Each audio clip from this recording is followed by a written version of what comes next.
Kita about ji bedo piny discussing kanyo mariek to gigo mbaka. To koro seche mwa koro ji dwa bedo piny ni. Nitie kaka oseketho chik mar katiba kata seche mwantiere sani ni. Chik mar katiba dhi kethore.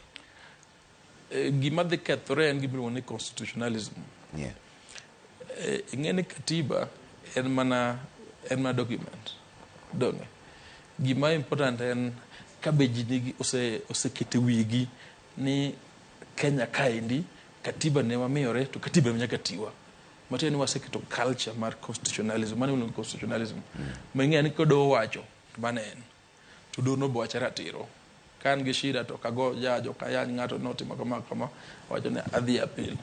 Iwinjo to kaok apil nikech kata me kas ka dong ne ok gi apil kata ka ne gi apil chalo gi musiru wach no siru doge Olgirite. I mean en ang'o mino kogoko wach manoket kidero gi ni assistant minister kas wacha dong bedo mana gi political ramifications doge constitutionalism and culture shida ma Kenya ka and akoni koro ng'at mabiro sechung e siasa ni en ni jok machung e siasa gi sana moyier gi samoro giwen gi Nyasaye ji iwinjo the fact is ni iyiero ng'ato mana nikech thuolo noyieri titiyo gi ne bich ng'eny gi bedong iwinjo kisedong an kata sama wuoyo kodi atiyo gi bunge ariyo mondo sedong ka giwuotho ofisa kendgi iwinjo kata ng'ama notis ne en bunge onge iwinjo kuro culture mar nitie ka en ng'ato ji weyo ni koyier gi sana sama gin ofis moyier gi no to giwene gi iluongo ni Nyasaye mar ariyo iwinjo kore ne waweya kaka chirar ge nyathi mane luwa university cha